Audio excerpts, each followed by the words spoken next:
Uma garotinha inocente, um crime brutal, 13 inocentes presos e um criminoso em série cruel. Esses são os elementos do caso de hoje. Um caso que abalou uma cidade e pôs em xeque a competência da polícia e a eficácia do sistema judiciário. No vídeo de hoje, eu falarei a respeito do caso Giannini Nicarico. Fala pessoal, tudo bem com vocês? Sejam bem-vindos a mais um vídeo aqui no canal. E no vídeo de hoje eu vou falar a respeito do caso Giannini Nicarico, um caso que ocorreu no estado de Illinois, lá nos Estados Unidos, e que teve uma enorme repercussão na época em que tudo aconteceu.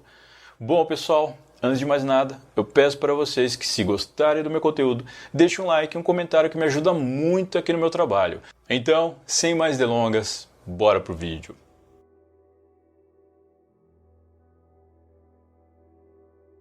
Giannini Nicarico nasceu em 7 de julho de 1972 em Naperville, uma cidade localizada no estado de Illinois, nos Estados Unidos.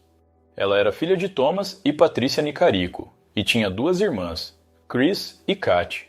Sua mãe trabalhava como secretária na diretoria de uma escola do bairro, enquanto seu pai era engenheiro e trabalhava a 64 quilômetros de casa, mais especificamente na cidade de Chicago. Quem conheceu a pequena Giannini dizia que ela era uma garotinha de sorriso cativante, que amava ir à escola e ler livros. Ela também adorava animais, principalmente cachorros e cavalos. Na manhã de 25 de fevereiro de 1983, Giannini acordou resfriada. Ela tinha 10 anos e cursava a 5ª série do ensino fundamental. Ao perceberem que a filha estava um pouco doente, seus pais acharam melhor deixá-la em casa para descansar. Naquela época, e também naquela cidade, era comum que os pais deixassem seus filhos sozinhos em casa. A região era considerada muito segura e tranquila, já que apresentava baixos índices de criminalidade. A mãe de Giannini, então, deixou uma aspirina para que a menina se medicasse e foi trabalhar junto com o marido, enquanto as irmãs foram para a escola normalmente. Do trabalho, ainda pela manhã, Patrícia ligou para a filha 3 vezes para verificar se estava tudo bem. Na hora do almoço, ela voltou para casa para preparar a comida da menina. Ao chegar, Giannini contou à mãe que um homem da companhia de gás havia passado por lá para verificar o medidor e que ela o deixou entrar. Patrícia, um pouco assustada, chamou a atenção da filha, dizendo que não era para ela deixar nenhum estranho entrar. Patrícia disse que, se alguém batesse novamente, bastava ligar para ela, que voltaria para casa imediatamente. Após o almoço, Patrícia se despediu da filha e voltou para o trabalho. Ela contou mais tarde que Giannini lhe deu um abraço e um beijo, enquanto dizia à filha que estava triste por ter que deixá-la sozinha. Patrícia também contou que repetiu à filha que não era para deixar nenhum estranho entrar na casa, por mais que insistissem. Cerca de 2 horas depois, ao retornarem do colégio, as irmãs de Giannini se assustaram ao encontrarem a porta de casa arrombada.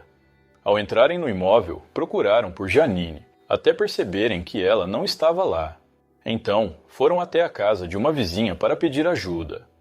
Assim que as meninas lhe contaram sobre o que estava acontecendo, a vizinha ligou para a mãe delas, que imediatamente retornou para casa. Na casa havia um copo de sorvete derretido, que Giannini havia deixado pela metade, e o início de uma carta que ela estava escrevendo para os avós. A polícia foi chamada e, a princípio, começou a trabalhar com a hipótese de um assalto que teria dado errado. No primeiro momento, foi encontrada uma impressão de sapato na porta, feita durante o arrombamento, além de mais 2 no pátio da casa. Um lençol e um cobertor estavam faltando em uma das camas. Pouco tempo depois, os policiais iniciaram buscas por toda a cidade, mas não conseguiram encontrar nenhum vestígio da menina. 2 dias depois, em 27 de fevereiro, o corpo de Giannini foi encontrado em um parque, a mais de 4 quilômetros de sua casa. Ela estava vestida com uma camisola rosa e foi jogada em uma área de mata próxima a uma ciclovia. Durante a autópsia, foi constatado que Giannini foi vítima de relações forçadas e depois foi bastante agredida até ficar sem vida. O crime e toda essa violência chocaram a cidade de Naperville. A família da pequena Giannini ficou arrasada e a população da cidade enfurecida. Uma investigação liderada pelo detetive local John Sam teve início rapidamente. Logo em seguida, uma recompensa de $10.000 foi oferecida a qualquer pessoa que tivesse informações que levassem ao responsável pelo crime. Depois do anúncio dessa recompensa, a polícia recebeu diversas ligações anônimas, apontando supostos envolvidos no crime. A polícia verificou todos os nomes dados, mas nenhum deles os levou a algo concreto, e foram sendo descartados um a um, até que alguém apontou o nome de Alex Hernandez. Alex tinha 21 anos na época e era de origem bastante humilde. Ele morava nas ruas de Aurora, uma cidade a apenas alguns quilômetros de Naperville. Pessoas que o conheciam o descreveram como alguém de pouca inteligência e ideias confusas. Alex não tinha concluído os estudos e era desempregado. Ele também já havia sido preso por pequenos delitos, como furto e perturbação da ordem. O detetive John Sam decidiu ir atrás de Alex para lhe fazer algumas perguntas a respeito do crime. Em seu depoimento, Alex disse que, alguns dias antes, quando ele estava bebendo com alguns homens, um desses homens teria confessado que foi o responsável pelo crime que vitimou Giannini. Alex contou que, na ocasião, ele estava sentado em um carro junto com 3 homens, um chamado Stephen, outro chamado Rick e um terceiro do qual ele disse que não se lembrava do nome. Alex disse que foi Rick quem confessou o crime. A polícia decidiu verificar essas informações, mesmo acreditando que tudo não passava de uma história inventada por Alex. Eles então foram atrás dos homens citados nessa história. Procuraram pelo suposto Rick, mas nunca encontraram ninguém com a descrição dada por Alex. Stephen e o outro homem, citado por sua vez, foram localizados pelos detetives. Stephen Buckley era um jovem de 23 anos, enquanto o outro homem era Rolando Cruz, de 19 anos. Ambos também eram da cidade de Aurora e moradores de rua. Stephen e Rolando disseram que não sabiam de nada sobre o crime e que nunca tinham bebido com Alex, como ele havia relatado. Eles disseram conhecer Alex, mas negaram que tivessem se encontrado com ele e alegaram que o homem não era amigo deles. O detetive então mostrou uma foto do modelo de bota cuja impressão havia sido encontrada na porta da casa de Giannini, que foi arrombada. O detetive perguntou se eles conheciam alguém que usasse aquele modelo de bota, e o próprio Stephen disse que ele mesmo tinha uma bota semelhante. Em nenhum momento, Stephen demonstrou nervosismo ou qualquer atitude que indicasse que estava escondendo algo. Muito pelo contrário, ele respondeu a todas as perguntas dos detetives sem nenhum problema e ainda cooperou com as autoridades, entregando suas botas a eles para que uma perícia fosse realizada. Na primeira análise feita nas botas, o especialista em identificação do laboratório da polícia declarou que elas não eram compatíveis com as do crime. Contudo, mais tarde, o mesmo especialista voltaria atrás e diria que as botas poderiam ser, sim, as mesmas que foram usadas no crime. Como Stephen e Alex eram os mais próximos que a polícia havia chegado do possível responsável pelo crime, decidiram investigar os 2 homens mais a fundo para ver o que poderiam encontrar. Tanto Stephen quanto Alex foram chamados diversas vezes para prestar depoimento, mas mesmo assim, a polícia não conseguiu extrair nenhuma informação relevante para o caso. Foi então que os detetives pensaram em uma estratégia: armar uma espécie de emboscada para Alex na tentativa de fazê-lo falar. Os policiais colocaram Alex em uma sala com outro homem que fingia ser o responsável pelo crime que vitimou Giannini. Antes disso, os detetives disseram a Alex que se ele conseguisse que aquele homem confessasse o crime, receberia a recompensa de $10.000. Os policiais tinham a expectativa de que, com isso, Alex acabasse soltando informações que indicassem que ele poderia ser o responsável pelo crime. Toda a conversa de Alex com o homem que fingia ser o criminoso foi monitorada do lado de fora da sala por outros policiais. Em dado momento da conversa, Alex acabou se gabando de ter estado na cena do crime. Ele disse que outros homens haviam participado do crime e que o papel dele foi o de segurar a garota para que ela não escapasse. Logo após essa declaração, Alex Hernandez foi preso, mas apesar disso, um dos detetives ficou com a impressão de que Alex estava apenas inventando histórias para persuadir o outro homem e ganhar a recompensa. O detetive, então, dirigiu com o jovem pelo bairro em que ficava a casa de Janine. Ele acreditava que, se Alex realmente tivesse participado do crime, poderia facilmente identificar a casa da vítima ou a cena do crime. No entanto, Alex não foi capaz de identificar nenhum dos dois lugares com precisão. Segundo o detetive, Alex apontou para diversas casas, dizendo serem a casa de Janine, mas não acertou nenhuma vez. Com isso, o detetive se convenceu de que Alex não tinha nenhuma ligação com o crime e, desse modo, decidiu voltar sua atenção para Stephen. A polícia interrogou Stephen por mais de 6 horas, esperando extrair alguma informação que indicasse que ele fosse o responsável pelo crime. Stephen, no entanto, manteve sua versão inicial durante todo o tempo, de forma que os detetives também se convenceram de que ele não era responsável pelo crime. Em dado momento do interrogatório, o homem teria dito que poderiam prendê-lo ou até mesmo tirar sua vida, mas ele jamais confessaria um crime que não cometeu. Os policiais também foram atrás de Rolando Cruz e ofereceram ao homem a recompensa de $10.000 por qualquer informação que pudesse ajudar na solução do caso. Rolando teria dito que tinha algumas informações, e assim como Steven e Alex, ele também foi levado para interrogatório, mas as informações que tinha não eram relevantes. Poucos dias depois, Steven, Alex e Rolando foram presos temporariamente pela polícia.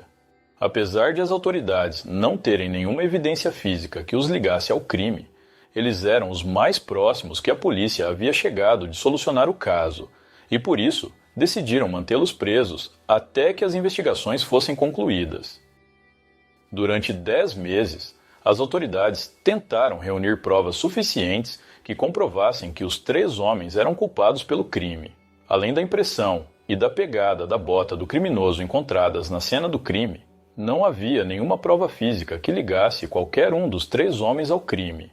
Mesmo assim, como o crime havia repercutido muito por toda aquela região, nos 10 meses de investigação sobre os 3 homens, surgiram diversas pessoas dispostas a testemunhar, alegando que ouviram de algum dos acusados que ele foi o responsável pelo crime.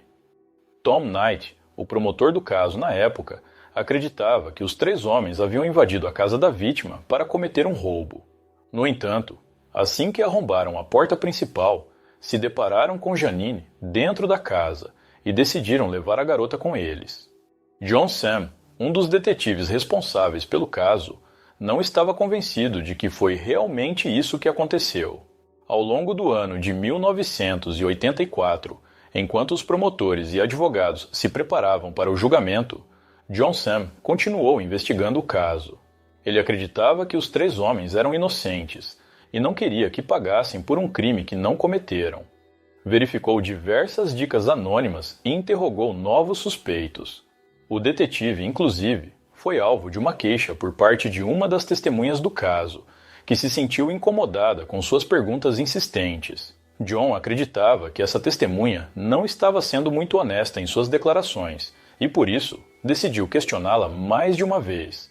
Ao fazer isso, ela se sentiu incomodada e o denunciou ao departamento de polícia. Para o detetive, não havia razões para aqueles 3 homens terem cometido o crime.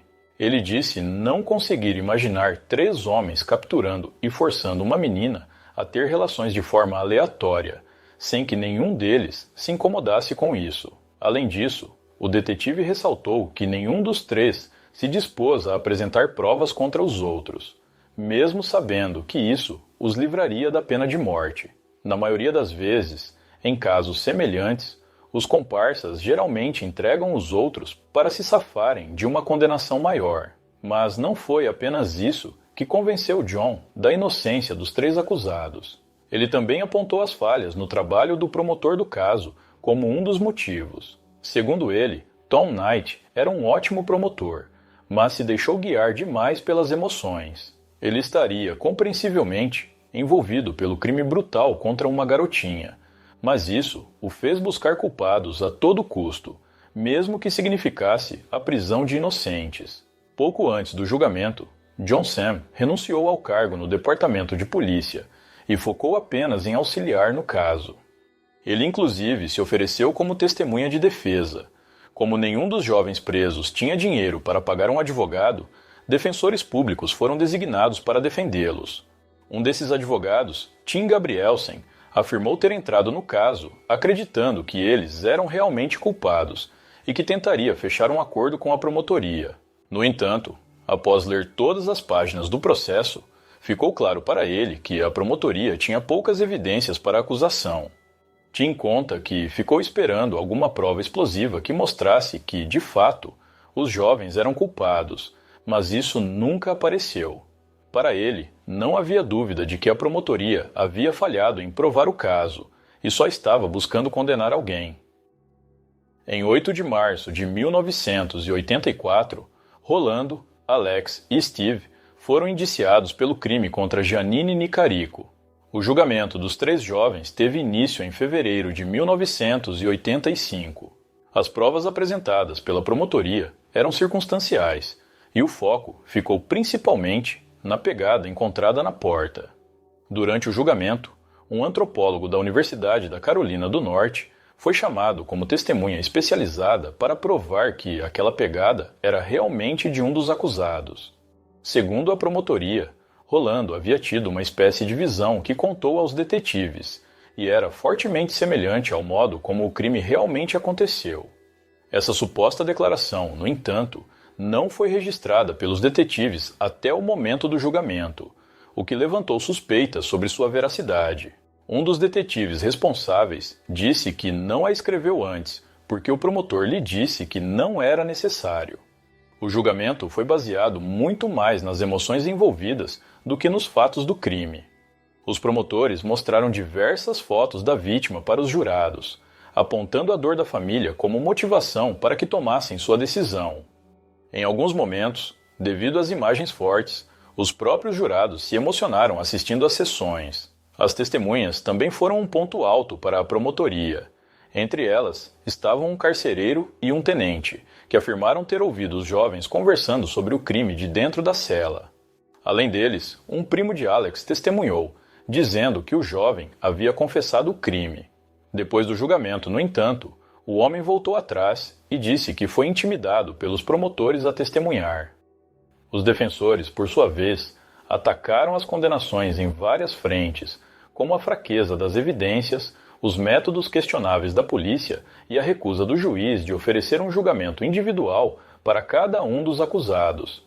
Segundo eles, o fato de julgar os 3 ao mesmo tempo era desonesto, já que um testemunho de acusação contra somente um, por exemplo, acabaria por servir de prova contra todos. O detetive John Sam foi ao tribunal na tentativa de testemunhar em favor dos acusados, mas teve de se limitar apenas a contar os fatos do crime, já que o juiz proibiu que ele desse sua opinião sobre o caso. Após vários dias de julgamento, o júri não conseguiu chegar a um veredito sobre Stephen, sendo ele, assim, inocentado do crime e libertado da prisão. Alex e Rolando, por outro lado, foram considerados culpados pelo crime contra Janine. O júri não votou necessariamente pela pena capital contra os 2 jovens, mas o juiz responsável pelo caso decidiu por essa sentença. Segundo um dos jurados, eles não estavam completamente convencidos da culpa daqueles homens. Para ele, a pena capital só deve ser aplicada quando não há nenhuma dúvida, o que não era o caso. Mas mesmo assim, Alex e Rolando foram condenados à pena capital. Alguns meses depois do julgamento, em 2 de junho de 1985, a polícia encontrou o corpo de Melissa Ackerman, uma garota de 7 anos. O corpo estava enterrado em uma vala de drenagem a poucos quilômetros de onde o corpo de Janine havia sido encontrado. Melissa também havia sido sequestrada e submetida a relações forçadas, assim como aconteceu com Janine. Segundo apurações, Melissa estava andando de bicicleta com uma amiga nos arredores de um parque, quando um homem que estava dirigindo por perto, ao vê-la, estacionou e a atacou, enquanto sua amiga conseguiu escapar. O principal suspeito do crime era Brian Dugan, um homem de 29 anos. Brian já havia sido preso por diversos crimes da mesma natureza, e poucos dias antes do corpo de Melissa ser encontrado, foi preso novamente sob a acusação de ter tirado a vida de uma enfermeira de 27 anos chamada Donna Schnorr. Brian Dugan rapidamente confessou os crimes contra Donna e Melissa ao seu defensor público, mas não foi só. Ele disse também que era responsável por mais um caso, o caso de Janine Nicarico. Segundo sua confissão, Brian passava pela rua quando decidiu bater na porta da casa de Janine pedindo por uma chave de fenda emprestada. A menina respondeu e disse que não podia abrir a porta para estranhos. O homem, então, arrombou a porta, agarrou a garota e a amarrou com o lençol de uma das camas, usando o mesmo tecido para limpar suas impressões digitais da maçaneta da porta. Segundo Brian, depois de ver Janine sozinha em casa pela janela, ele não resistiu, sendo essa a sua motivação para cometer o crime. Após prender Janine, ele disse ter saído para estacionar o seu carro mais próximo da casa e para buscar fita adesiva. Na volta, ele colocou uma venda nos olhos da garota, usou a fita para reforçar as amarras e a levou para seu carro. Brian então dirigiu até o parque, onde o corpo foi encontrado dias depois. Ele afirmou que foi em seu carro que forçou relações com a garota. Depois, com Janine ainda viva, ele prometeu a ela que a levaria de volta para casa para que ela parasse de chorar.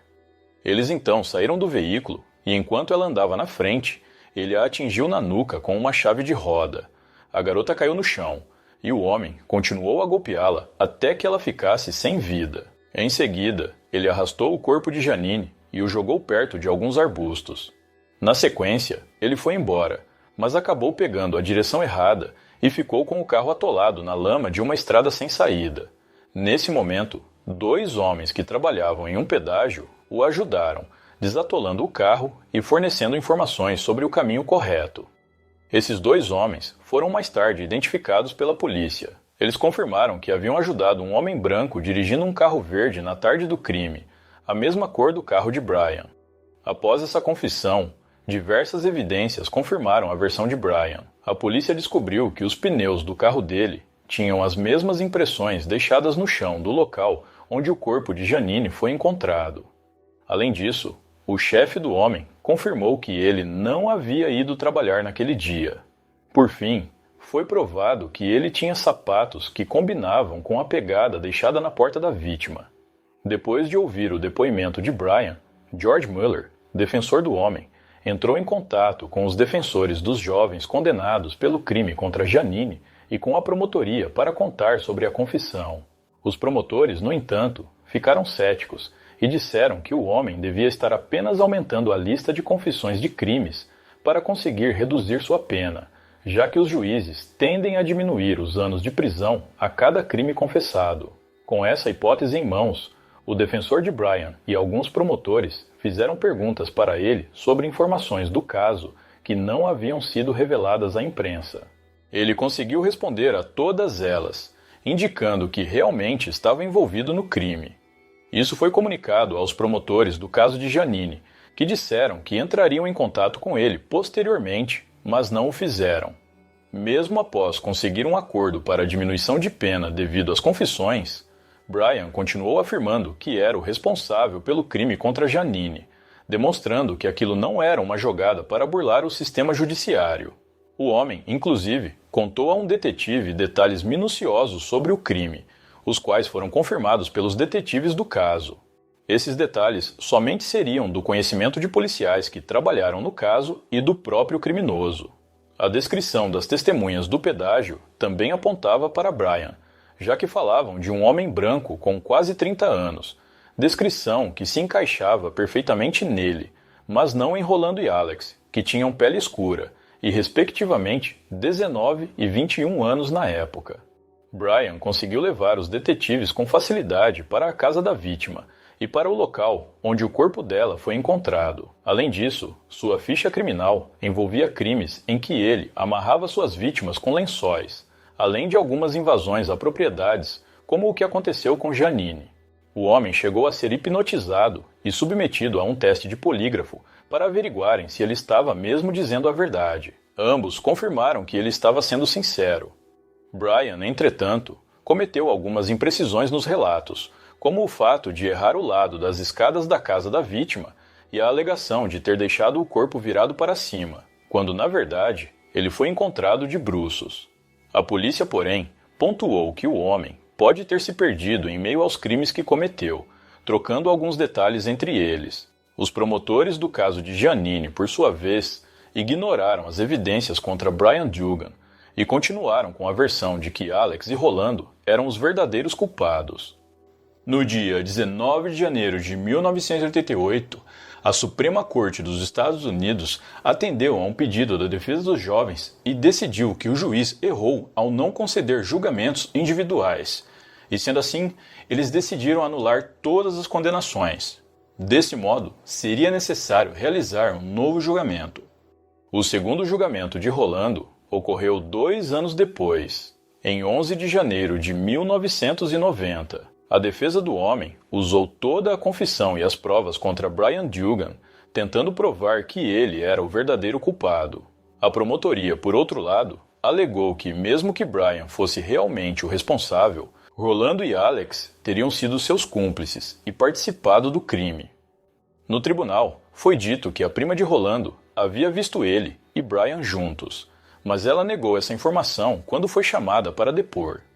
Sem o testemunho direto de Brian, a defesa recorreu ao comandante da Polícia Estadual, que havia sido responsável pela investigação de Brian. A ideia era que ele contasse em detalhes a confissão do homem, mas a promotoria contestou, e o juiz aceitou, de modo que o júri não pôde ter acesso a essas informações.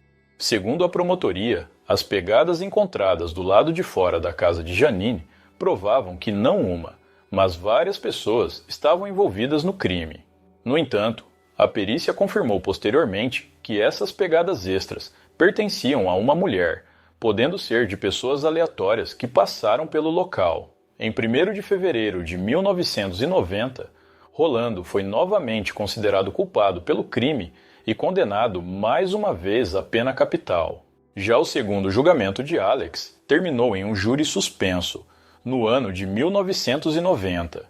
Um terceiro julgamento foi realizado, e ele foi novamente considerado culpado pelo crime em maio de 1991, sendo condenado a 80 anos de prisão. Depois das novas condenações, outras evidências surgiram no caso. A análise científica de amostras de cabelo retiradas da venda dos olhos de Janine apontou uma alta compatibilidade com os cabelos de Brian, enquanto não foram encontradas similaridades com os cabelos de Alex e Rolando. Além disso, foram divulgados testes de DNA de amostras de sangue de Brian, Rolando, Alex e Stephen. Os resultados mostraram-se negativos para as amostras de Alex e Stephen, inconclusivos para Rolando e com correspondência positiva para Brian. Em 1994, com tecnologias aprimoradas, novos testes de DNA foram realizados, excluindo definitivamente a participação de Alex e Rolando no crime. Os novos testes identificaram amostras de fluido masculino na cena do crime, com resultados apontando para Brian Dugan. Enquanto as evidências surgiam, a defesa dos 2 homens entrou novamente com recursos, pedindo a revisão do caso. Em maio de 1993, a Suprema Corte concordou em rever o caso de Rolando e marcou um novo julgamento para o jovem. Em 30 de janeiro de 1995, o Tribunal de Apelação do Estado de Illinois, considerando os testes de DNA, revogou a condenação de Alex, inocentando-o pelo crime e libertando-o da prisão. No mesmo ano, Rolando teve seu terceiro julgamento e foi absolvido, após um tenente da polícia testemunhar, apresentando os exames genéticos que inocentavam os jovens. Patrícia Nicarico, mãe de Janine, se emocionou bastante em suas entrevistas sobre o caso, alternando entre sorrisos e lágrimas ao relembrar momentos da filha. Ela contou que tudo parecia assustador e que custou a acreditar que sua filha realmente havia partido. O caso, além de chocar, provocou grande atenção, uma vez que crimes tão violentos eram raros naquela região. O fato de muitas mães trabalhadoras deixarem seus filhos sozinhos em casa levantou uma série de preocupações e medos sobre essa questão. Tanto a família de Janine quanto as pessoas da cidade criticaram as investigações e os julgamentos que se mostraram bastante demorados.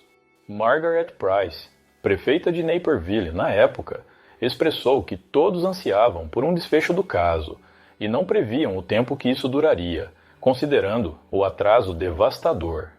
O ex-detetive John Sam relatou que foi considerado um traidor por muitas pessoas ao se colocar do lado dos acusados. Ele explicou que, ao alegar que aqueles homens eram inocentes, foi tratado como se estivesse lutando para que o crime ficasse impune. Para a família de Janine, Brian estava mentindo sobre sua culpa. Em abril de 1987, os pais da garota realizaram uma coletiva de imprensa, contestando o relato de Brian e reafirmando a crença de que Alex e Rolando eram os responsáveis pelo crime.